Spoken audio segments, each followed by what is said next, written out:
Hébreux chapitre 12.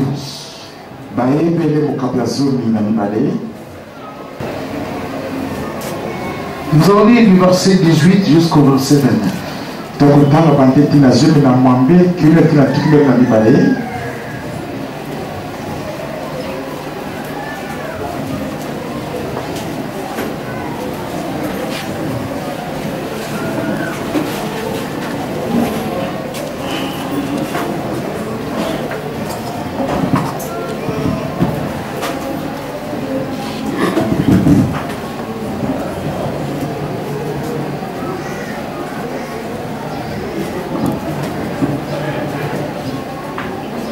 Vous ne vous êtes pas approché en effet d'une montagne qu'on pouvait toucher et qui était embrasée par le feu, ni de l'obscurité, ni des ténèbres, ni de la tempête.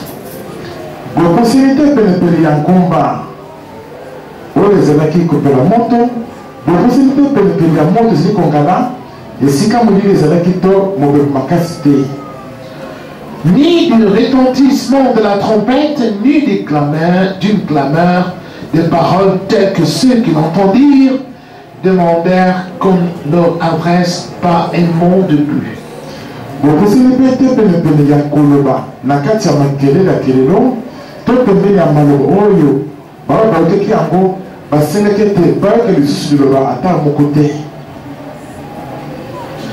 Car il ne supportait pas cette injection. Même si une bête touche la montagne, elle sera lapidée.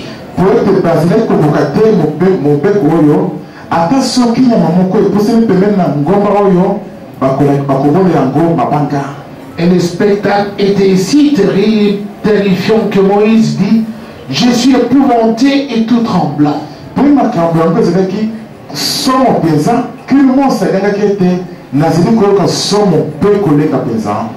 Mais au contraire, vous vous êtes approché de la montagne de Sion et de la cité du Dieu vivant, la Jérusalem céleste, des myriades, des anges.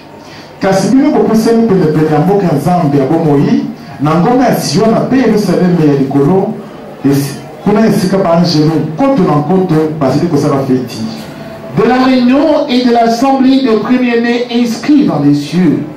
De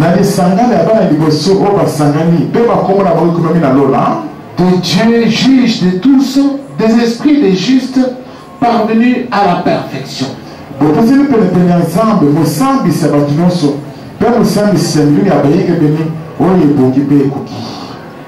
De Jésus, médiateur d'une nouvelle alliance, et du sang de l'aspersion qui parle mieux que celui d'Abel.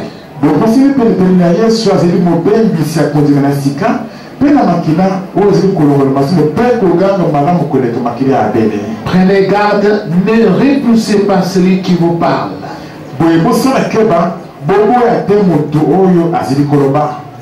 Car sur ceux qui repoussèrent celui qui sur la terre les avertissait n'ont pas échappé au châtiment, à bien plus forte raison ne pourrons-nous y échapper nous-mêmes si nous nous détournons de celui qui des cieux nous avertit.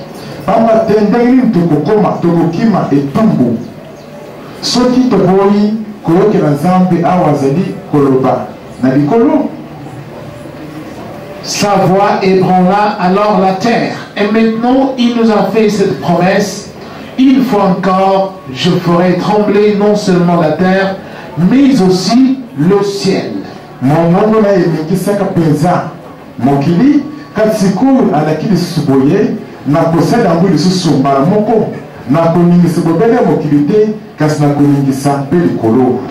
Seulement une fois encore montre que les éléments ébranlés seront mis à l'écart en tant que créés, afin que subsiste ce qui n'est pas ébranlé.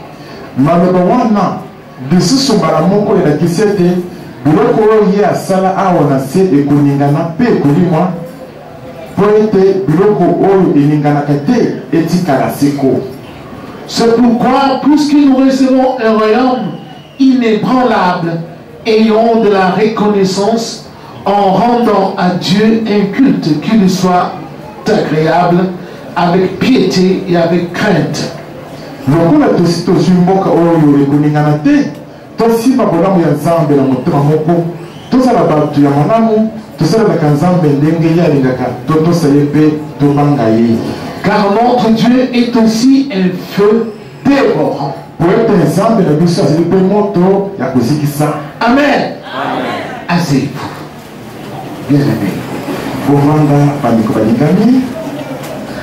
Notre thème est tiré du verset 23.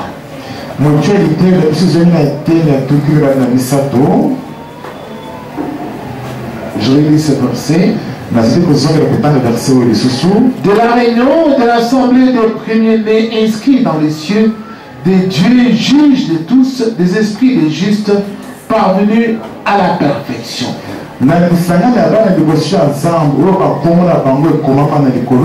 Nazambo azali mosambisi nyonso mpe na milimu ya bayengebeli oyo ebongi na etina kokoka kobonga mpe kokoka. Et oui, ya solo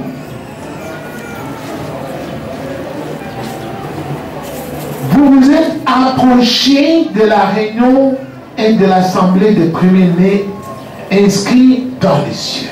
bopuse na lisanga na mpe na lingomba ya bana liboso na nzambe oyo bakombola bango ekomami na lola.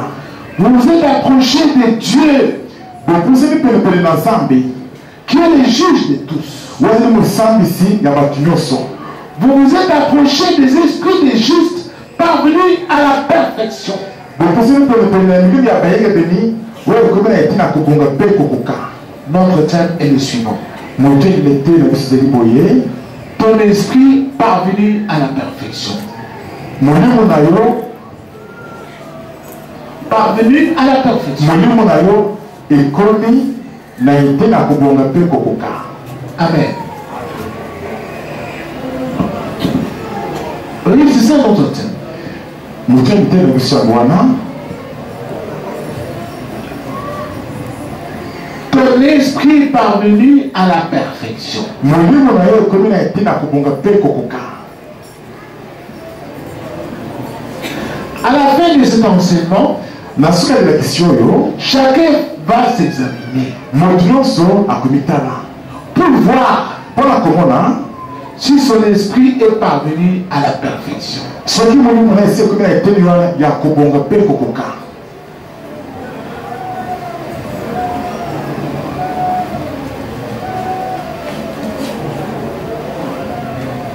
Pourquoi ton esprit? mpona nini molimo na yo? Parce que po ete la Bible nous enseigne biblia ezi kotangisa biso que dans l'homme, ete kati na moto ce qui importe, ce n'est pas le corps, eloko eza na motuya ezali nzoto te mais plutôt l'esprit. kasi molimo nde Ce qui est important, yango nde eza na motuya.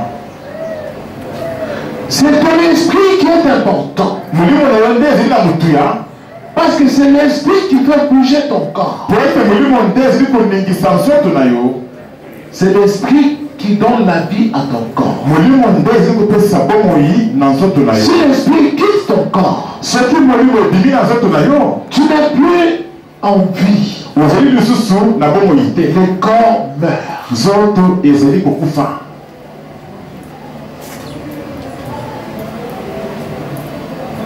Ici, awa l'apôtre révèle aux gens mpona azali kopesa bato boyebi que vous devez faire attention. ete esengeli bosala keba. L'église de Dieu, eglise na nzambe c'est comme une montagne. ezali lokola ngomba moko. Cette montagne-là, ngomba wana Dieu y descend. nzambe azali kokende likolo na yango. Là où il y a l'église de Dieu, esi eglise na nzambe ezali les gens vont toujours commencer à rêver une montagne. bato bakokomete kaka ngomba moko. Tu dors, olali poki tu rêves, oloti tu vas sur une montagne. omoni ozali kokende likolo na ngomba moko.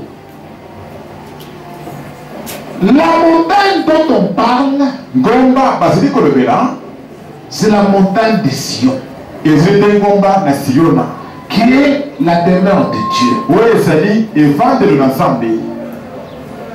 C'est pour expliquer ce qui s'était passé quand Dieu était descendu sur le mont Sinaï.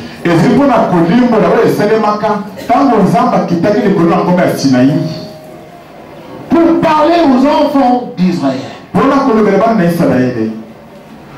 Pourquoi? Parce que les enfants d'Israël avaient dit à Moïse,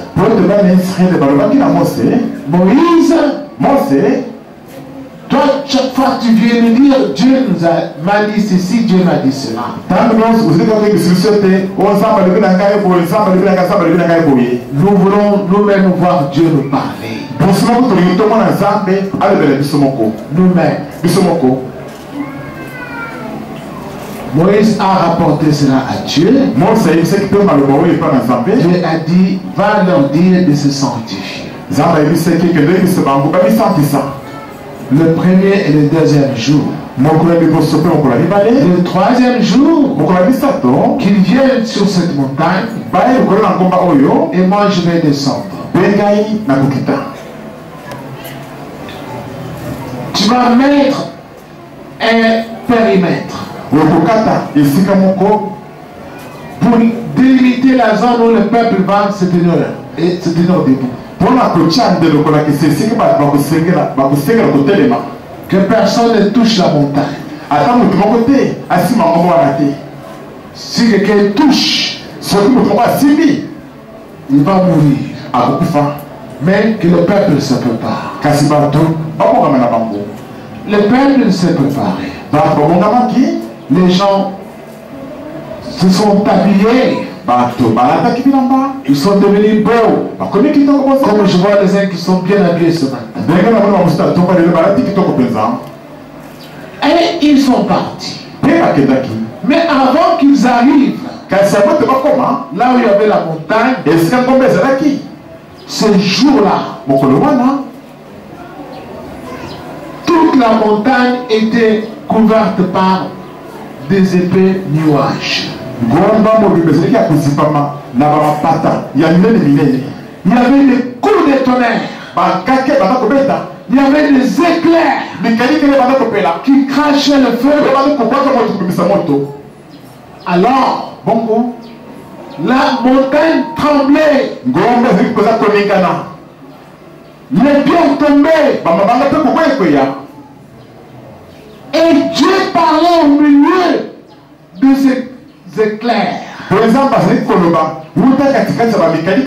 Moïse nous répondait. Le peuple ne pouvait pas écouter la voix de Dieu tellement il y avait des grands tonnerres.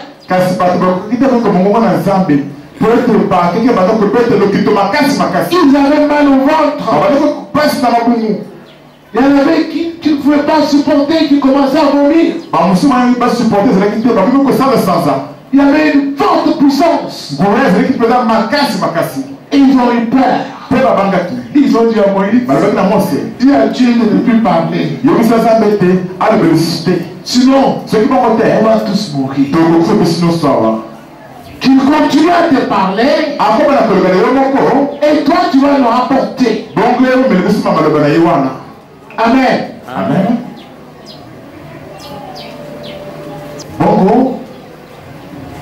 L'apôtre prend cette image pour enseigner aux gens de la nouvelle alliance que l'église de Dieu, c'est comme cette montagne-là. Mais ce n'est plus maintenant dans la chair. C'est maintenant dans l'esprit.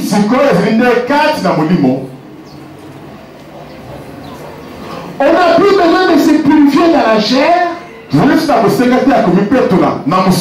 Comme en ce temps-là, les gens s'étaient habillés de leurs habits. Ils se sont lavés. Non. Aujourd'hui, c'est un esprit. Nos esprits doivent parvenir à la perfection. Lorsque nos esprits sont parvenus à la perfection, Nous nous approchons de Dieu en esprit. Et en ce lieu-là, il y a les myriades des anges qui sont autour de nous pour nous protéger. Nous, on ne voit pas dans la chair, mais l'esprit, ils sont là. Combien de fois les gens ont vu ici? Pendant qu'on priait, j'avais les yeux fermés. J'ai vu des anges, j'ai vu des gens qui nous entouraient habillés de blanc.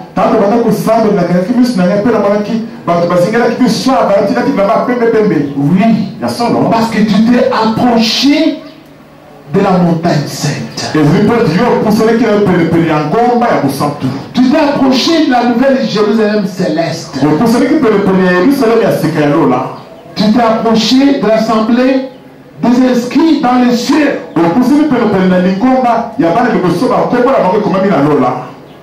Quand quelqu'un dont l'esprit est parvenu à la perfection s'approche là où Dieu est,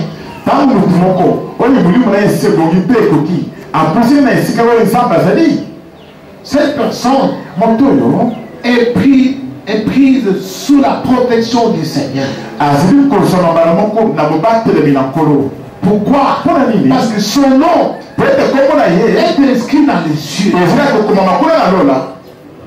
comme faisant partie des enfants de Dieu. Dieu connaît cette personne-là.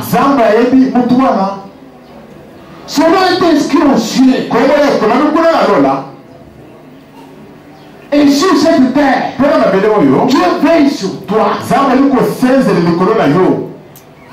Pourquoi?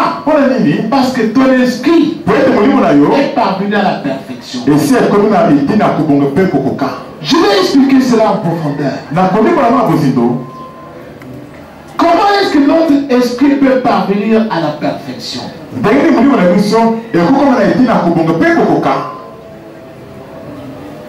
Pour que tu sois en mesure de t'approcher de Dieu.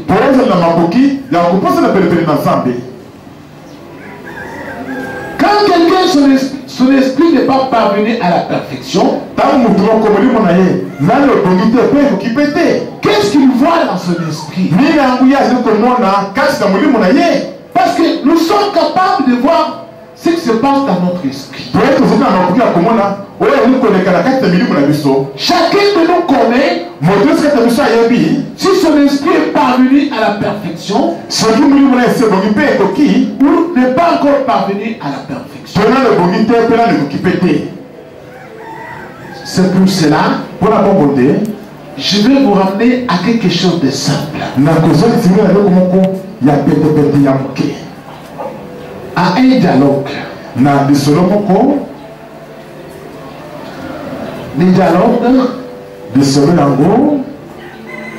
qui est entre Jésus et Nicodème.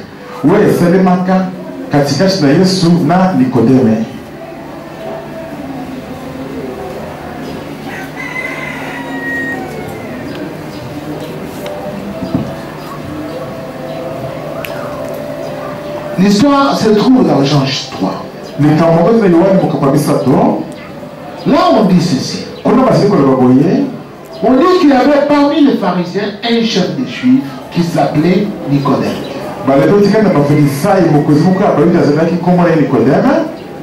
Cet homme vint de nuit auprès de Jésus et lui dit: Rabbi, nous savons que tu es un docteur venu de la part de Dieu. Car personne ne peut faire ces miracles que tu fais si Dieu n'est avec lui. Jésus lui répondit: en vérité, je te le dis, si un homme est né de nouveau, il peut voir le royaume de Dieu. Nicodème le dit: comment un homme peut-il naître quand il est vieux? Peut-il une seconde fois entrer dans le sein de sa mère et naître? Jésus leur répondit, en vérité, je te le dis, si un homme est né d'eau et d'esprit, il ne peut entrer dans le royaume de Dieu.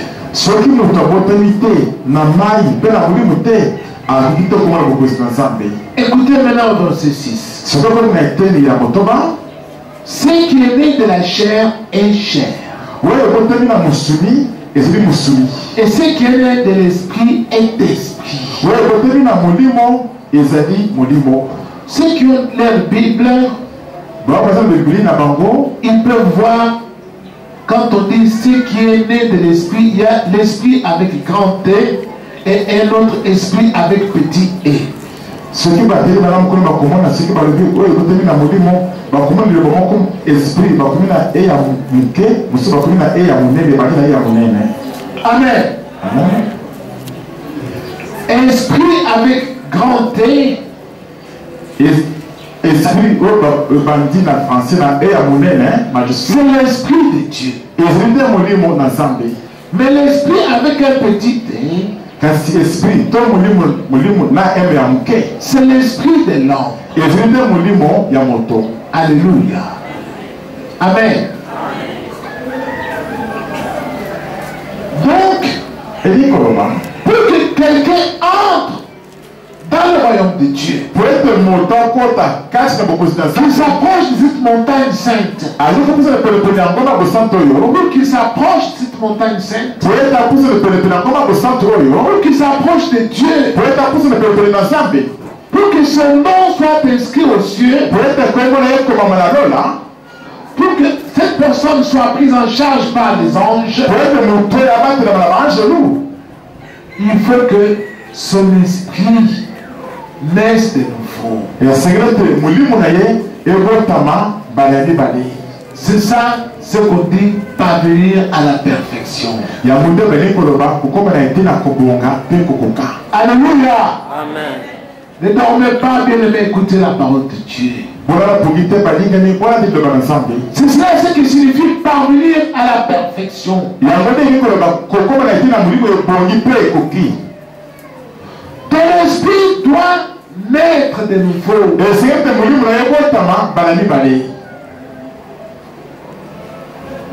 Ah oui. Il y a son nom. Les gens, ils savent eux-mêmes quand ils ne sont pas nés de nouveau. L'esprit, c'est quoi? L'esprit, c'est quoi? Quand on parle de ton esprit, c'est quoi? Nous avons mis cela dans la Bible.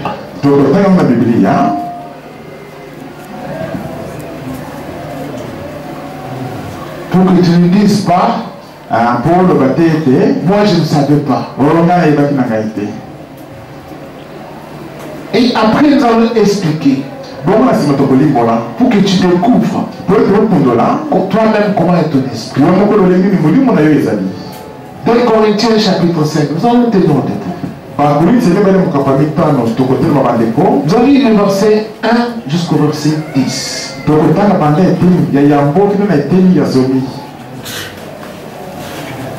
Nous lisons. Voici ce que l'apôtre Paul dit aux Corinthiens. Nous savons en effet que si notre demeure terrestre, qui n'est qu'une tente, est détruite, nous avons dans les cieux un édifice qui est l'ouvrage de Dieu, une demeure éternelle qui n'a pas été faite par la main des hommes.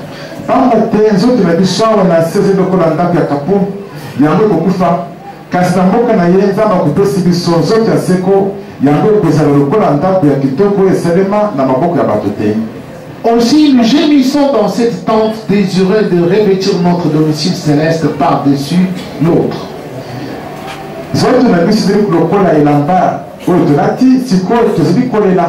tokomi kota posa mingi ya kokota na ndako na biso ya likolo tolingi kolata elamba na biso mosusu.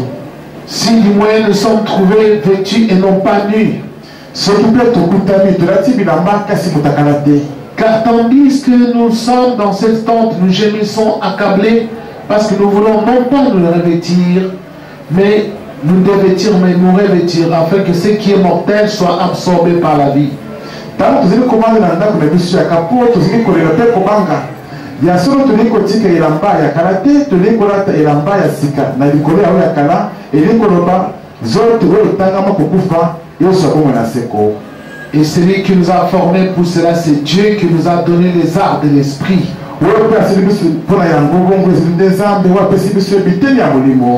Nous sommes donc toujours pleins de courage et nous savons qu'en demeurant dans ce corps, nous demeurons loin du Seigneur.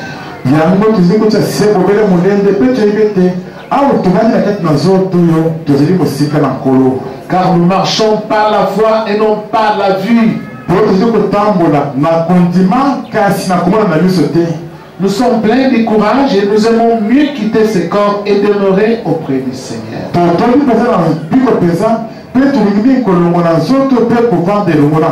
C'est pour cela aussi que nous mettons notre point d'honneur à lui être agréable, soit que nous demeurions dans ce corps, soit que nous le quittions.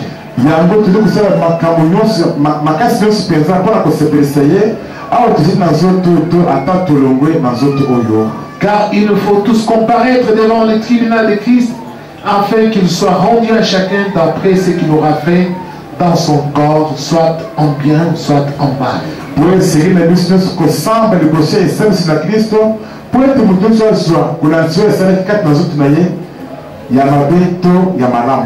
Dites Amen. Amen. Asseyez-vous. Voici ce que l'apôtre Paul dit.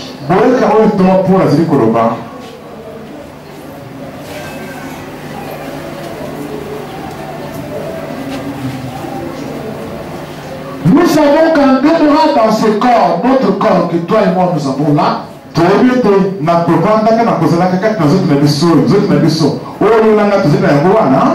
nous demeurons loin du Seigneur.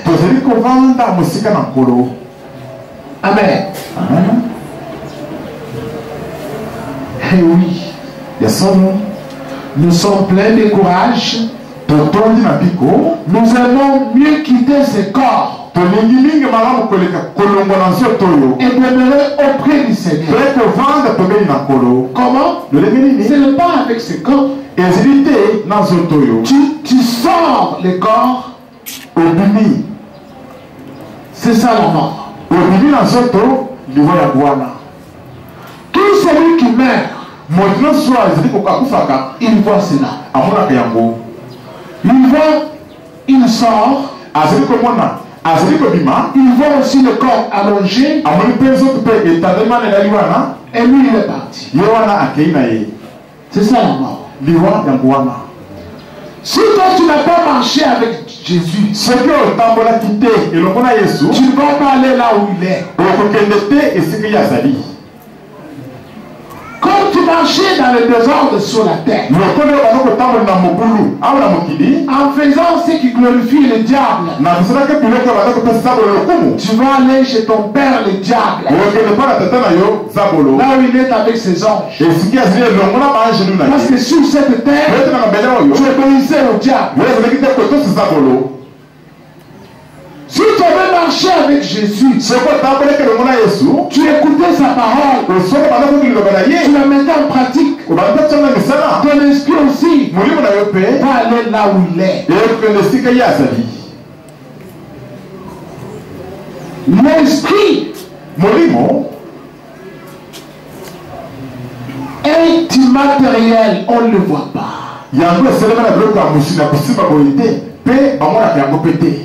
Tandis que notre corps est mortel, on le voit.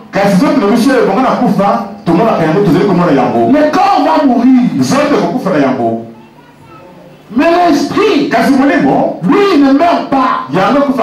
Quand le corps meurt, l'esprit ne meurt pas. Alors, cet esprit-là, pour qu'il arrive là où il y a Jésus, pour être comme la Jésus Zali. il faut que sur cette terre, Et c'est que dans ma belle oyo, ton esprit parvienne à la perfection. mulimu na yo comme na été na kobonga pe kokoka. Qu'il naisse de nouveau. Mulimu na yo bota na maladi bale. Comment? Ndenge nini? C'est ce que tu vois quand tu dors. Ya monde au monaka tango la kapungi. Tu dors. Tu vois que tu es capable de faire tout ce que les païens font. Dans ton sommeil.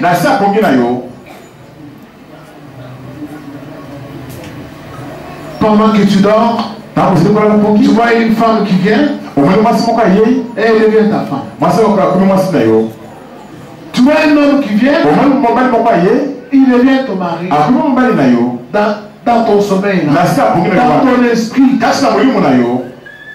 Parce que quand nous dormons, ce qui dort, ce n'est pas l'esprit.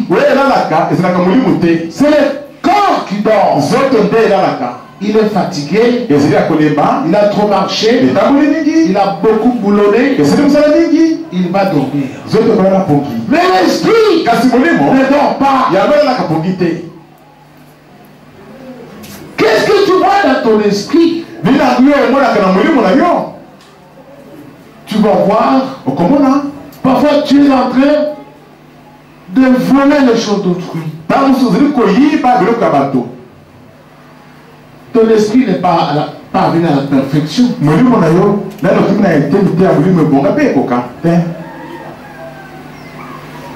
Et il y en a même qui dorment. Il voit, on les pourchasse. Il veut tuer au nom de Jésus. Ça ne sort pas. Ça ne peut pas sortir. Parce que toi, Jésus n'est pas en toi. Tu ne t'es pas approché de la montagne de Sion. Ton esprit n'est pas parvenu à la perfection. Pourquoi? Parce que ton esprit est encore faible. Qu'est-ce qui est dans l'homme? Il y a trois choses. Je vais vous montrer cela dans la Bible.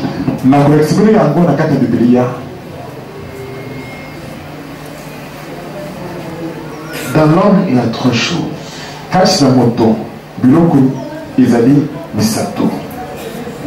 L'apôtre Paul a dit aux Thessaloniciens, il leur a dit ceci. Que le Dieu de paix vous sanctifie lui-même. Tout entier. Et que tout votre être, l'esprit, il commence par l'esprit. L'esprit, l'âme et le corps soit conservé irrépréhensible lors de l'avènement de notre Seigneur Jésus-Christ. Amen. Il y a l'esprit et il y a l'âme. L'âme, c'est quoi? C'est le moi intérieur pensant. Toutes nos pensées là, ça vient du cœur. C'est ça là. Tu te dis, moi je m'appelle Jeannette. Moi je m'appelle Joseph. J'ai deux enfants. Je suis marié à tel. Tout ce que tu penses là, c'est ça l'âme qui pense. L'âme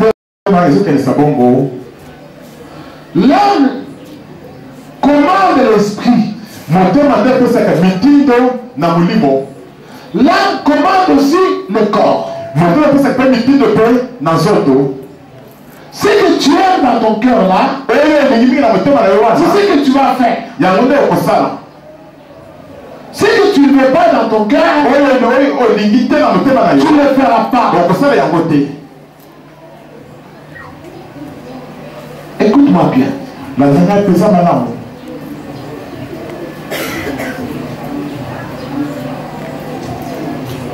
Ce que tu aimes dans ton cœur, C'est ce que ton esprit aussi va faire.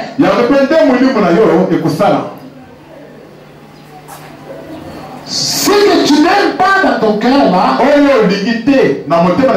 ton esprit ne le fera pas. Je m'explique. Dès que toi tu as l'habitude de convoiter les femmes ou bien les hommes,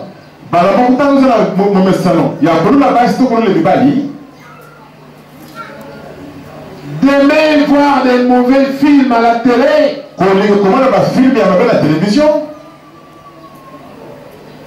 dès que tu vas dormir,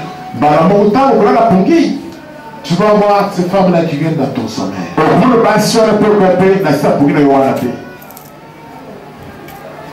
Tu ne vas pas les rejeter. Parce que ton cœur a aimé cela. L'esprit va aussi suivre. Mais si dans ton cœur tu avais refusé cela, tu avais dit non, je ne vais pas voir ça. Non, ça c'est mauvais. Ça va me suyer. Je ne veux pas voir ça. Lorsque tu vas dormir, si ces esprits-là viennent là où tu es, tu vas aussi les chasser. Ton esprit va les chasser. Parce que tu n'aimes pas ça.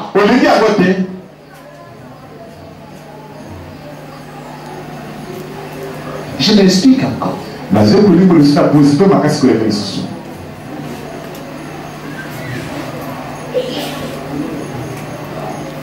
On se tient ici.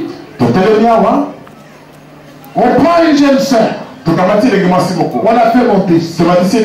On lui dit, cette jeune sœur va se marier. Tel est son fiancé. Toi dans ton cœur, tu te fâches. Elle n'est même pas jolie. Elle n'a même pas de... Elle ne me passe même pas. Comment elle peut se marier avant moi? Ton cœur, l'âme n'a pas aimé ça. Lorsque tu vas dormir, ton esprit est capable d'aller jusqu'à cette soeur-là. Et la soeur-là va même te réveiller. Tu vas te de l'engueuler. Elle se réveille le matin. Pasteur, j'ai réveillé tel qui me faisait les doigts comme ça. C'est ça la société. Tu vois? Est-ce que mon lit? Ton cœur, ton âme n'a pas aimé ça, a jalousé.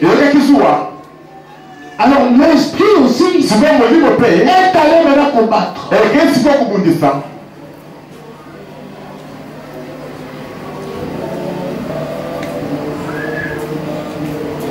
À la fin de cet enseignement, tu me diras si tu es sorcier ou tu n'es pas sorcier. Vous allez découvrir aujourd'hui. Parce que tu vas te dire, pourquoi les gens me rêvent en mal. Ils te rêvent en mal, pourquoi? Parce que ton esprit n'est pas parvenu à la perfection. Pourquoi il n'est pas parvenu à la perfection? Parce que ton âme est vraiment noire.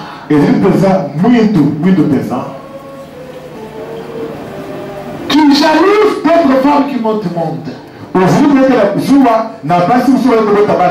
Surtout s'ils mettent le monde de beaux enfants, tu les jalouses. Parce que tes enfants, peut-être à toi, sont moches. Ou parce que tu ne veux pas en monde. Quand tu apprends que telle est enceinte, dans ton cœur, tu n'es pas dans la joie. Na moto manaze na esengote. Cette personne-là est capable de te lever. Moto na mukila kolota yo. Tu viens lui voler l'enfant. Oui, koyeba ye mwana. C'est cela la sorcellerie. Kindo te mwana. L'esprit a suivi les directives de l'âme. Molimo eladinde moto moto mitindo ya moto. Et est allé détruire une autre personne. C'est quoi que ben dise moto musukuna. Parce que quand nous dormons, ce qui dort c'est le corps. L'esprit lui ne dort pas.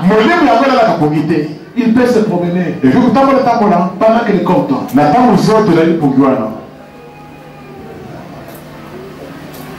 Bien aimé, écoutez-moi cela.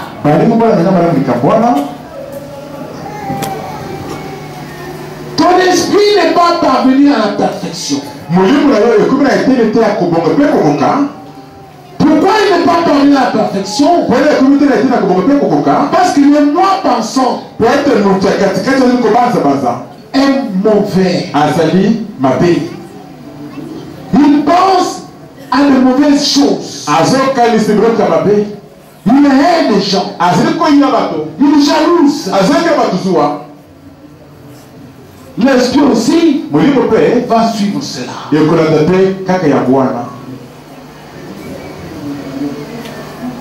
Ceux qui ont, la Bible dit que celui qui hait est un meurtrier.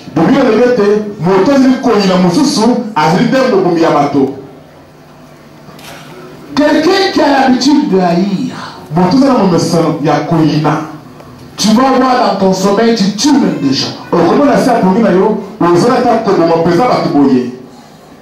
Tu tues. Et tu te réveilles le matin, tu apprends que tel est mort à côté de toi. J'ai levé, j'ai tué quelqu'un. Parce que tu as l'habitude de haïr. Ton esprit va faire ce que ton cœur a l'habitude de commenter là.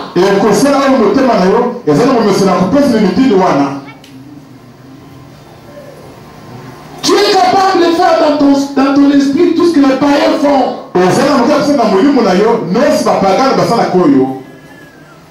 Résultat, tu n'es pas né de nouveau. Tu brilles dans la chair. Mais, en esprit, tu n'es pas né de nouveau. Comment Dieu va commencer à te voir? Comment il va voir ton esprit? Il va commencer à te voir, tu es nu.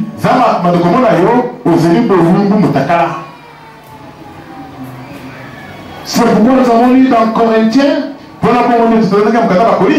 pour entrer là-bas au ciel, là où il y a Jésus, il faut que tu sois vêtu.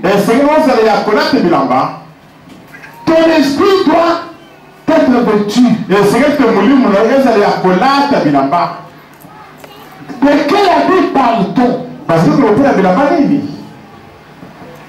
Quand on lit dans l'Apocalypse, on dit, celui qui vaincra, il sera vêtu de blanc. Il sera vêtu de blanc.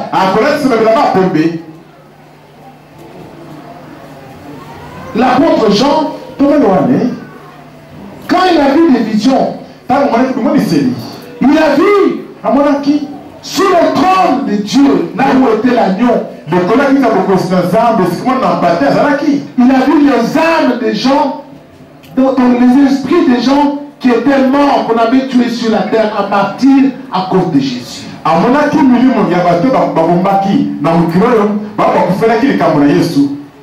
Il a vu leurs esprits là-bas sur le trône de Dieu. Et il pleurait. Il disait à Dieu, jusqu'à quand vas-tu tarder pour rendre justice, nous rendre justice, parce qu'on nous a tués sur la terre à cause de toi. Et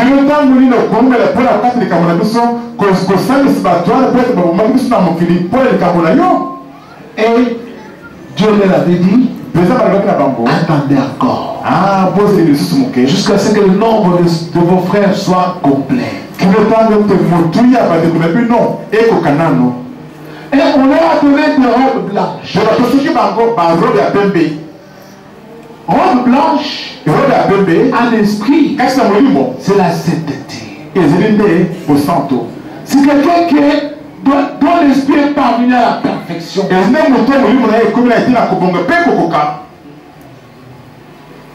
C'est celui-là à qui Dieu donne la robe blanche.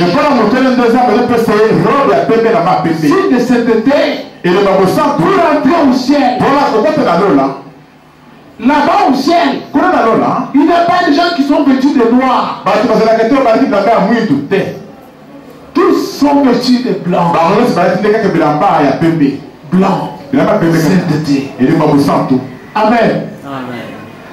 Cette robe blanche-là, tu vas la voir maintenant sur la terre. Dans ton esprit, quand tu dors, tu dois commencer à voir cela. Mais si toi tu dors, tu rêves, tu es nu, ton esprit n'est pas parvenu à la perfection. Pourquoi tu es nu? C'est que tes œuvres sont mauvaises. Les pensées de ton cœur sont mauvaises devant Dieu. C'est pourquoi Dieu voit que tu es nu. Et étant nu, tu ne peux pas entrer là où il y a le Christ.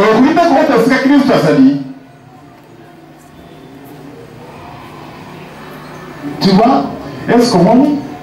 Et qu'est-ce que les gens rêvent? Les gens rêvent, ils voient comme si ce sont des cauchemars.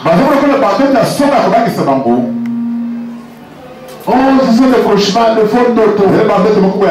Non, ce ne sont pas les fautes d'auto.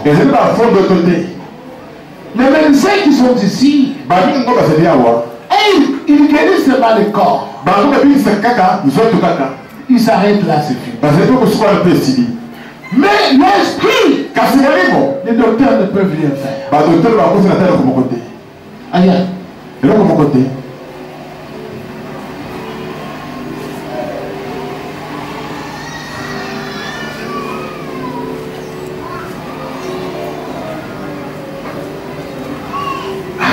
Je vais vous donner un petit exemple.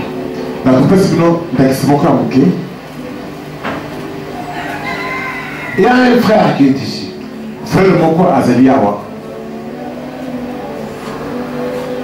Je ne peux pas citer son nom. Il est tombé malade dernièrement. Il a failli mourir. Il était gravement malade.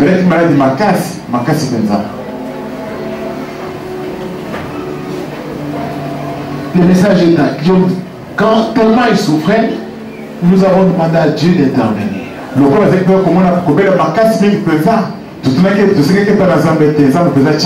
Parce qu'il risquait de mourir. Et lui, il allait à l'hôpital. Parce qu'un grand hôpital avec beaucoup de médicaments.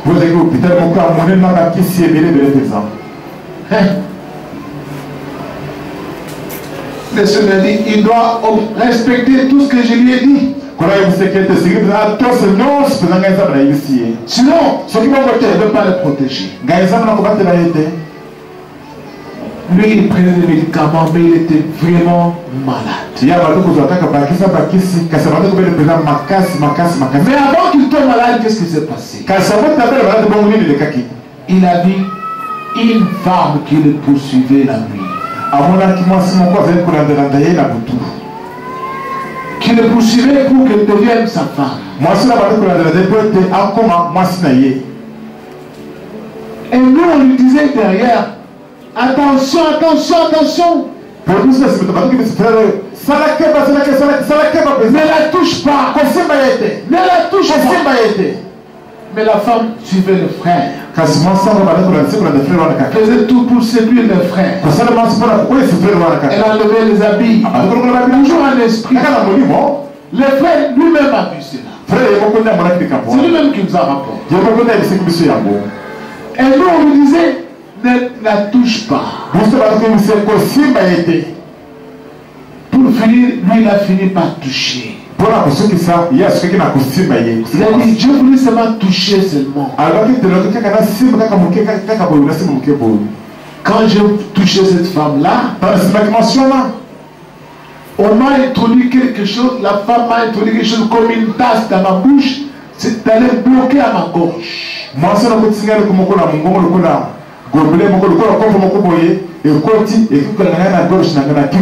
J'avais du mal à respirer dans mon sommeil. Dans mon sommeil, j'ai vu, quand je voulais sortir, ça ne sortait pas, j'ai craché le sang.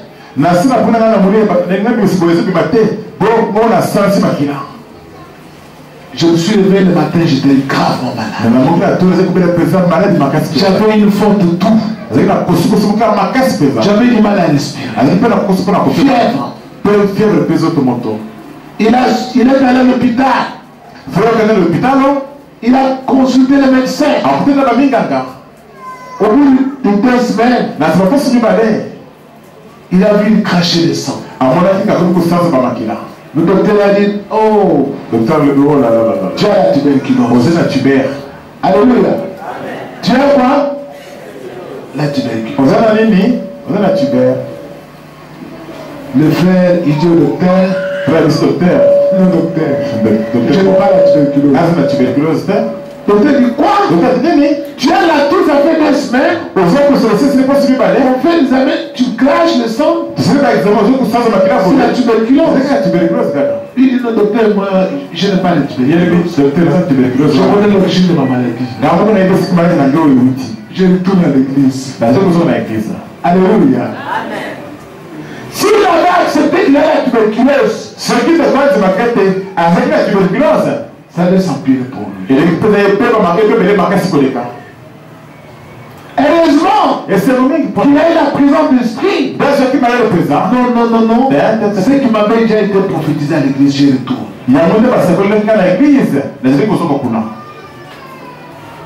Quand il est venu à l'église, j'ai enlevé ça. Vous voyez un peu? Est-ce que vous êtes comme on a? Si ton esprit n'est pas parvenu à la perfection, sache, Satan est aussi capable de t'atteindre. Il est capable de t'injecter des maladies dans ton corps. De bloquer même ta maternité. Il est capable de faire ça. Il est capable aussi de te rendre pauvre. Toi, tu vois le gens dans ton sommeil. On va aussi te voler. Tu vas arriver, on te vole. Parce que ton esprit n'est pas parvenu à la perfection. Il n'est pas né de nouveau. Pourquoi? Parce que l'âme est mauvaise. Tu as de mauvaises pensées en toi. Alors Dieu parle aux hommes.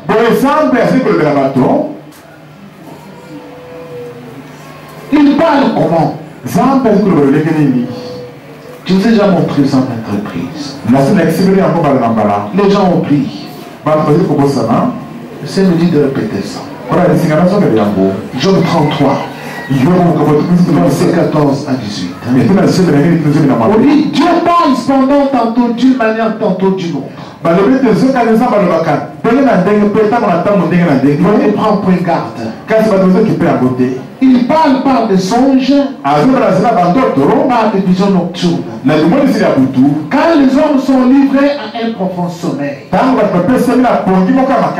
ils sont endormis sur leur couche, alors il leur donne des avertissements et met le son à ses instructions afin de détourner l'homme du mal et de le préserver de l'orgueil, et afin de garantir son âme de la force et sa vie des coups du glaive. C'est clair là-bas. Quand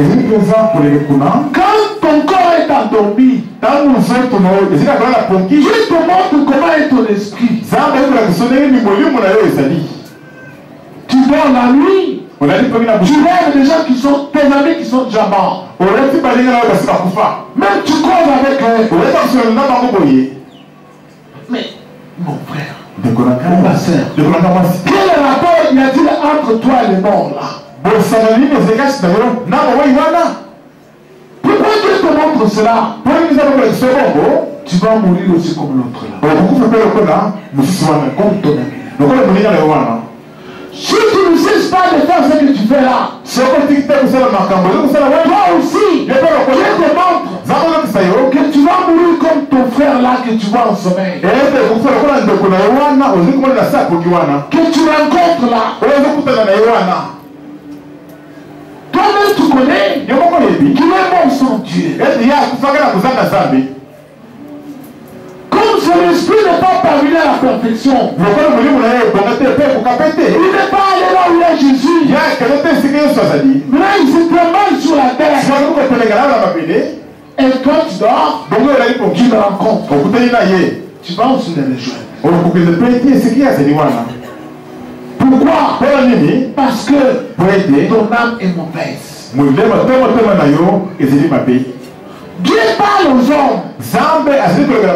Tu dors la nuit, tu rêves, tu es en train de tuer des gens. Tu te réveilles le matin, tu dis tu n'es pas sorcier. Tu dors la nuit, tu vas dans des réunions secrètes. Là, vous faites même des fétiches. Vous allez voir les mandona. Les bingoudi. Dans ton sommeil. Tu te réveilles le matin. Tu dis que je n'ai rien fait de mal. Mais tu fais ce que Dieu a interdit. Dans ton esprit. Ton esprit n'est pas parvenu à la perfection. L'esprit qui est parvenu à la perfection, même dans ton sommeil, tu connais que c'est mauvais ça. Même dans ton sommeil, tu vois un mort, tu lui dis, toi tu es déjà mort. Dites-moi, il va disparaître. Il va te fuir. Dès que tu dis ça, toi, tu es déjà mort, non? Il va te fuir. Il va disparaître. Pourquoi? Parce que ton esprit est parvenu à la perfection. Pourquoi il est parvenu à la perfection? Parce que ton âme est en train de garder la parole de Dieu. Ton cœur garde la parole de Dieu. Quand ton cœur garde la parole de Dieu, Jésus est en toi. Jésus a dit, celui qui m'aime, il va garder mes paroles. Moi aussi je l'aimerai. Je me ferai connaître. Et je vais demeurer en lui. Et lui en moi. Celui qui ne m'aime pas, il ne garde pas ma parole. Donc quand quelqu'un n'aime pas Jésus, son cœur ne garde pas la parole de Jésus. Tout ce qu'on enseigne ici, il écoute, il rejette ça. Il sort d'ici, il va faire des choses que Dieu a interdites. Conséquence, ton esprit n'est pas parvenu à la perfection. Si tu meurs aujourd'hui, l'esprit ne va pas aller là où il y a Jésus. Jamais. Parce que toi, tu as un esprit impur. Comment est-ce possible que quand tu dors, ton enfant devient ton mari? Tu trouves ça normal? Lorsque tu dors, Tu vois ton bébé devient ton mari. Ton esprit n'est pas parvenu à la perfection. Tu vois ton père, il devient ton mari. Tu vois ta maman, devient ta femme. Mais un esprit. Mais comment ça? Il n'y a que des animaux qui peuvent faire cela. Soso entre soso, canard entre canard, peuvent faire cela. Mais pas l'homme créé à l'image de Dieu. Mais comment est-ce possible que dans ton esprit, tu vois maintenant ta petite sœur devient ta femme? C'est que vous avez l'esprit des bêtes. Les diables, les serpents, c'est la bête. Vous avez l'esprit des bêtes. Ton esprit n'est pas parvenu à la perfection. Aussi longtemps que tu vois ces choses, c'est ce que nous appelons ici Kindoki. Mais c'est tout simplement la présence du diable dans quelqu'un. Parce que le diable empêche les esprits des hommes d'atteindre la perfection. Pour qu'ils ne puissent pas aller au ciel. Et ça, tu vas commencer à rêver ces choses. Tu fais des voyages. La nuit, tu montes dans les avions. Tu vas à des endroits. Tu participes à des banquets. Tu manges là-bas. Dans ton esprit, tu te réveilles le matin. Mais pas les gens avec qui tu étais là-bas. Tu ne vois pas pasteur André. Tu ne vois pas les serviteurs de Dieu. Tu vois des gens dont tu ne connais même pas le nom. Sache, ton esprit n'est pas parvenu à la perfection. C'est-à-dire que tu n'es pas né de nouveau. Les pensées de ton cœur sont telles que un païen et toi, vous êtes la même chose. Tu vois un homme, tu convoites. Tu vois une femme, tu convoites. Tout le temps, tu parles seulement des impudicités. Mensonges, haine, calomnie. Tout cela, tu les fais. Mais ton esprit ne sera jamais à la perfection. Alors chaque fois, l'homme est capable. Parce que quand Dieu bénit à ton esprit, Dieu est ton esprit. Il va te donner du boulot. Mais toi tu ne seras pas content de donner du boulot. Parce que le diable va venir arracher ça. On va te donner un mariage. Toi tu ne seras pas content de donner le mariage. Pourquoi? Parce que ton esprit n'est pas parvenu à la perfection. Tu vas commencer à souffrir sur la terre. Pourquoi tu te dis que Dieu ne t'aime pas? Non. On te vole. Satan te vole tout. Dieu lui donne à ton esprit. Tu demandes l'argent, il te donne. Mais tu vas avec cela. Comme tu n'as pas Jésus en toi, on va te voler. Tu es sans force. C'est pourquoi certains parmi vous, tous les rêves même, ils sont dans les cachots. On est venu les arrêter. Tant que tu te verras, tu es dans les cachots. Sache que tu ne seras jamais béni. Tu n'es pas libre. Satan t'a mis au cachot. Parce que ton esprit n'est pas parvenu à la perfection. Certains dorment, ils rêvent, ils se sont égarés.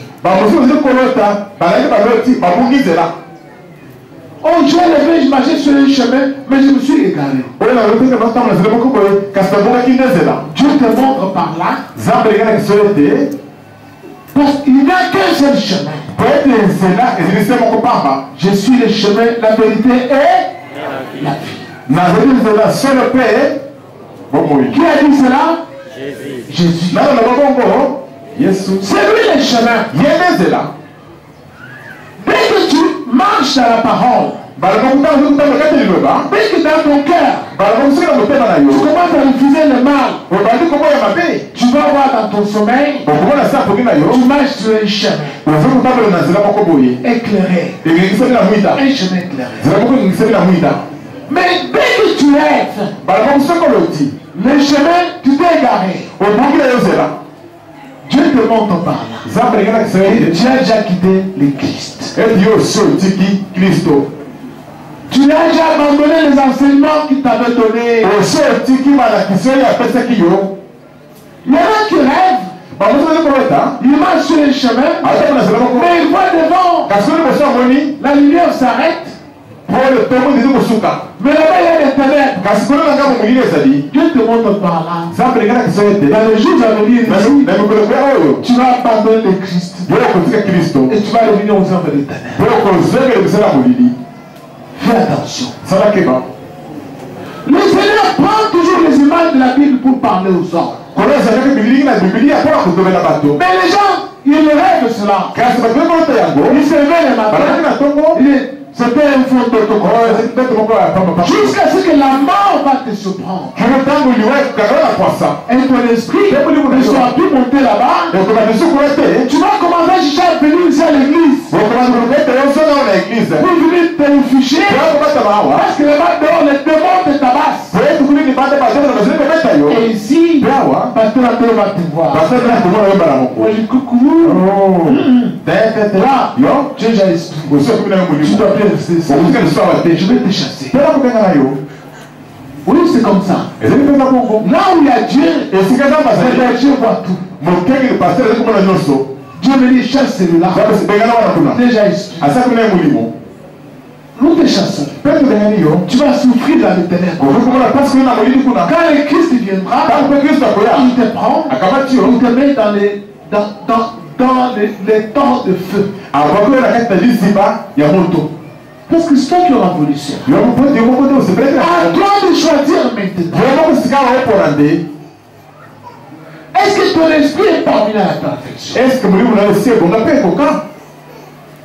Celui dont l'esprit est parvenu à la perfection, même dans son sommeil, il tabasse les démons. Oh, il m'arrive de rien t'arriver, tu le tabasses. Une femme, tu la tabasses.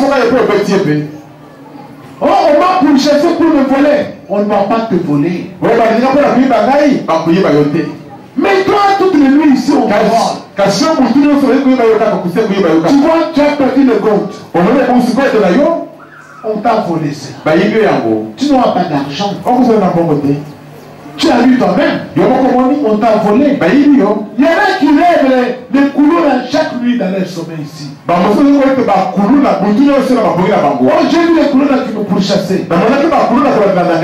Ce sont les démons, les sorciers. Ils te pourchassent. Tu ne fais que fuir. Toutes les nuits, tu ne fais que fuir. Quel jour, toi aussi, tu feras fuir les couleurs? Pourquoi tu fuis? Parce que tu n'as pas le Christ en toi. Les paroles de Christ, tu ne les gardes pas au fond de ton cœur. Tu les rejettes. Alors tu vas commencer à fuir devant les couleurs dans ton sommeil. Parce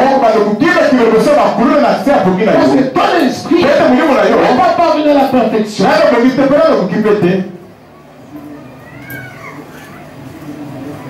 Il y a des gens qui disent, j'ai vu le pasteur, il était habillé en blanc. Son esprit est parvenu à la perfection. Dieu te montre par là. Suis son exemple. Vous voulez être guéri de votre maladie. Tu dois faire. Si c'est une maladie organique, ça va se terminer par des médicaments bien entendu. Mais si c'est une maladie spirituel. Impossible. Impossible. Tu peux prendre des médicaments n'importe comment. Ça ne va pas terminer. Je crois qu'une fois, il y a le bien-aimé docteur qui était venu ici devant témoigner devant vous. Il a failli mourir.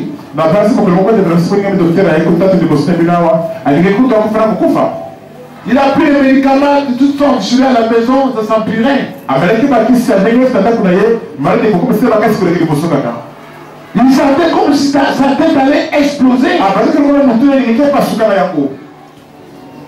Quand il est arrivé ici, laissez-moi les garder ici. Sinon il meurt. Je lui ai dit, mais tu n'as pas démarché. Il a dit oui. Mais quand tu fais ça, ton esprit est entre les mains de tes ennemis. Ils sont capables de donner n'importe quelle maladie, docteur. Et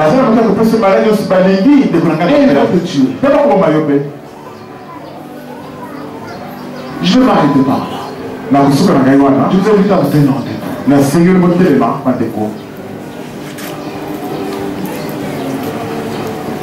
Est-ce que ton esprit est-il parvenu à la perfection? Est-ce que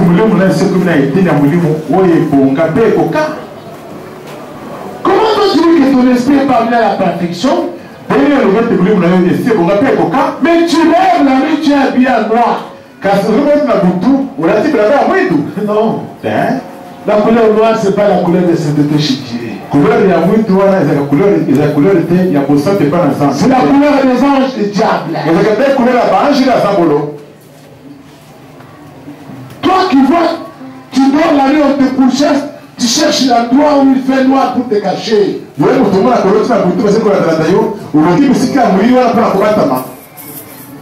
Pourquoi tu fuis la lumière? Tu cherches là où il fait sombre. Ton esprit n'est pas parvenu à la perfection. C'est pourquoi tu as du mal à être béni. C'est pourquoi tu as des problèmes dans ta vie. Même pour te marier, pour avoir des enfants. Tu as des problèmes pour avoir du boulot.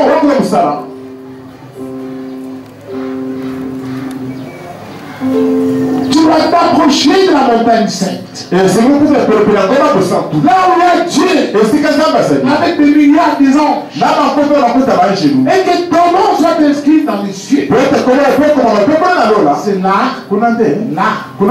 où Dieu répand sa grâce. Tu dois entrer dans l'église. Ton esprit doit être dans l'église. Toi tu lèves toute la nuit si tu es à Bungandanga. Tu me lèves jamais, tu es avec nous ici. Ben la chair, tu es avec nous. Mais quand tu vas dormir cette nuit, tu seras à Katalankombe. Comment tu peux dire que tu es avec nous? Tu n'es pas avec nous. Approchez-vous de la montagne sainte. Tu vas voir des anges. Tu vas voir quand on te couche, tu es dans l'église. Tu es dans l'église. Ils ne vont pas t'avoir. Ils ne vont pas t'amener, je ne sais pas, à Katalankombe la nuit. Ça ne marche pas.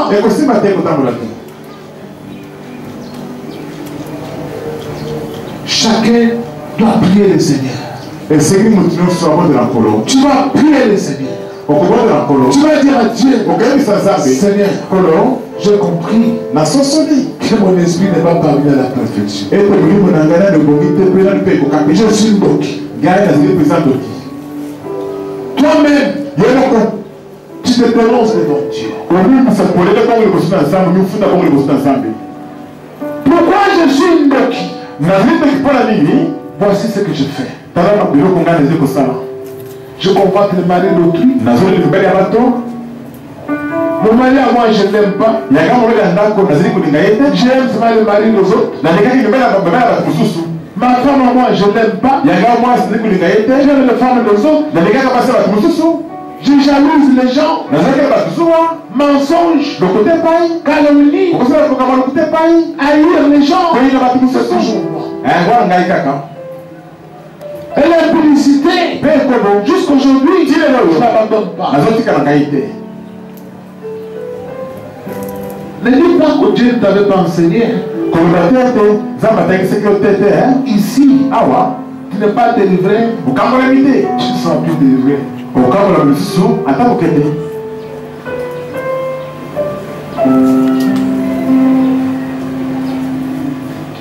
Renvoie nos pensées dans le Seigneur. Tu vas dire à Dieu la vérité. Ah Seigneur. Moi je vis encore pour le corps. Je ne vis pas pour l'esprit. Je marche pour les œuvres de la chair. Oh, Dieu m'a enseigné que mon corps va mourir. Mais mon esprit va mourir. Oh Seigneur, je veux que mon esprit parvienne à la perfection. Que moi aussi, je mette ta parole en pratique.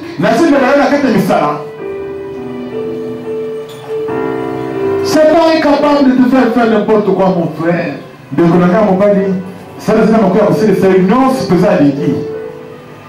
Comme tu ne marches pas avec Dieu, on va te faire des choses dans ton esprit.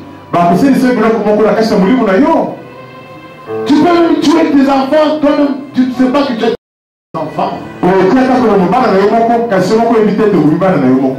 Ça, c'est la sorcellerie inconsciente. Donc, ceux qui sont déjà conscients devront faire n'importe quoi.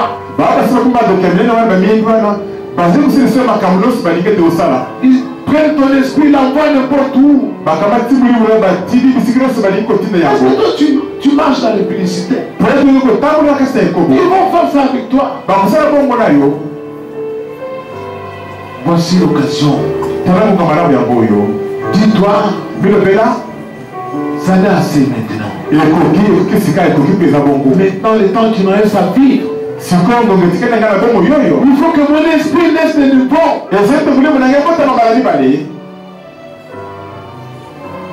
Je dois mettre en pratique la parole de Dieu. Seigneur, je demande pardon. Monter mananga si mingi mingi Nakoma Wanana Zambe Nakotikana Benakari Mosona Munasari Nayoya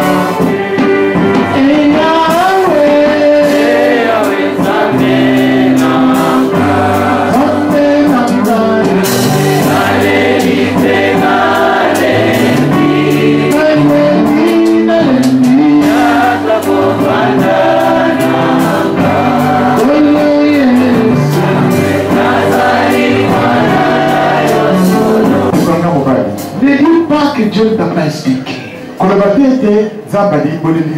Il t'a expliqué comment tu es créé. Esprit, l'âme et le corps. Ce qui doit entrer au ciel, c'est l'esprit. Sous les ordres de ton âme.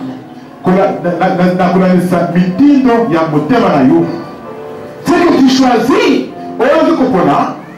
ce qui va arriver aussi dans ton esprit. Choisis la vie. Choisis la vie aujourd'hui. Pour que ton esprit ait la vie. Ne choisis pas la mort, mon frère. Ma soeur, ne choisis pas la mort. Celui qui choisit la mort choisit le mal. Le mal, c'est quoi? C'est incarné par l'ange du mal.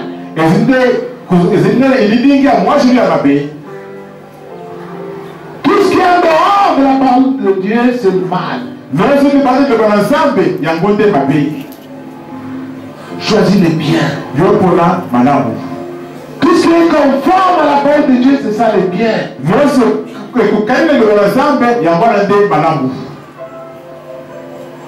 Choisis les biens. Tu vas avoir la vie. Tu vas naître de nouveau. Ton esprit sera fort. Personne ne pourra te mettre en prison. Personne ne devra te donner à manger pendant que tu dors. Aujourd'hui, on te donne des choses à manger dans le sommeil. Tu n'as pas la force de refuser. Parce que ton esprit est faible. Parce que tu as choisi le mal.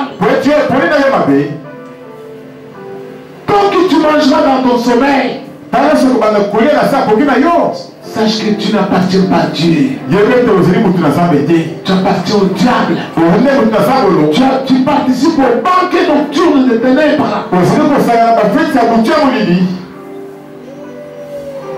Et c'est pourquoi ta vie est bloquée.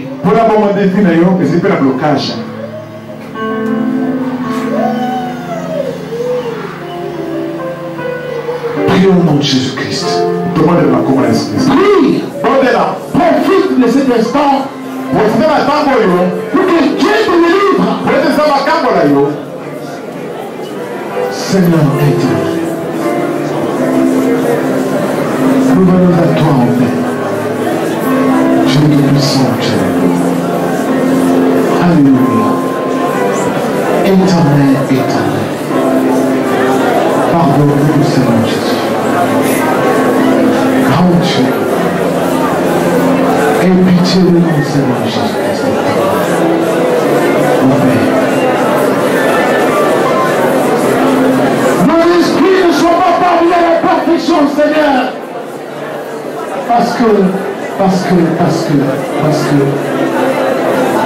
chacun connaît pourquoi son esprit ne va pas parvenir à la perfection. Oh Dieu. Oh Dieu. Oh Seigneur. Nzambe okeleki mutu na biteli misato. Okeleki mutu na motema otiaki mpe molimo kopesa nzoto. Biso tovandeli nde nzoto awa na mokili. Kasi nzoto ezali mpona mbala moke nkoleo.